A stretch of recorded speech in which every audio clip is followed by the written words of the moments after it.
ஒரு கஸ்டமருக்கு சுடிதார் தைச்சேன்.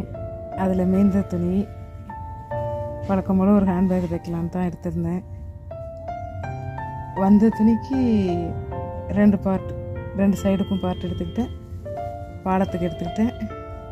வழக்கம் போலவே கட்டைப்பையும் லைனிங்கும் போட்டு எல்லாத்தையும் ஒரு வாட்டி அட்டாச் பண்ணிக்கிட்டேன். இதில் என்னன்னாக்கா, இந்த நெட்டுக்கு சாட்டின் துணி உள்ளே கொடுத்துருந்தாங்க லைனிங்.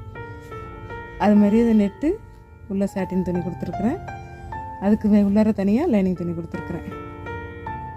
இப்போ இந்தளவுக்கு வேலை முடிச்சிருக்கிறேன். இதுக்கப்புறம் ஜிப்பு வைக்கணும், கைப்பிடி வைக்கணும், இந்த பக்கத்து பாலத்தை ஜாயின் பண்ணணும். இங்கே ஒரு சைடுக்கு ஜிப்பு பர்ஸ் மாதிரி ஒன்று வைக்கணும். விட்டு துணி இருக்கிறத எடுத்து ஏதோ நமக்கு கைக்கு தெரிஞ்ச மாதிரி, கைக்கு பிடிச்ச மாதிரி புதுசு புதுசாக எடுத்துகிட்டு போகலாம். டெய்லி ஒன்று செய்வோம்.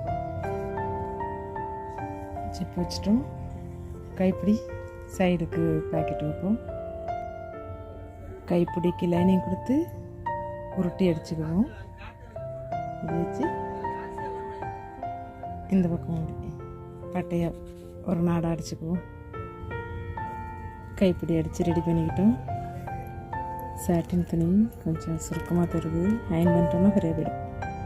கைப்பிடி ரெடி பண்ணிட்டோம். சென்டராக பாயிண்ட்டு குறிச்சிக்கிட்டு கைப்பிடி வச்சுருவோம். தைச்சி முடிச்சது பேக் இப்படி தான் வந்திருக்கு பாருங்கள். அழகாக இருக்குது பார்க்குறதுக்கு. எடுத்துகிட்டு போயிட்டு வந்துட்டுருக்கேன், யூஸ் பண்ணிகிட்ருக்குறேன். சைடுக்கும் ஒரு பேக்கெட் மாதிரி வச்சுருக்குறேன். இதுக்கு ஜிப்பு வைக்கல.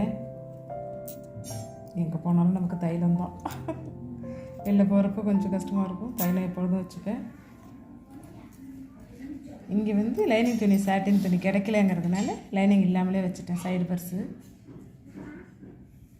தைச்சி முடித்தது மொத்தத்தில் இப்படி தான் இருக்குது. நல்லா இருந்ததுன்னா லைக் பண்ணுங்கள். பை.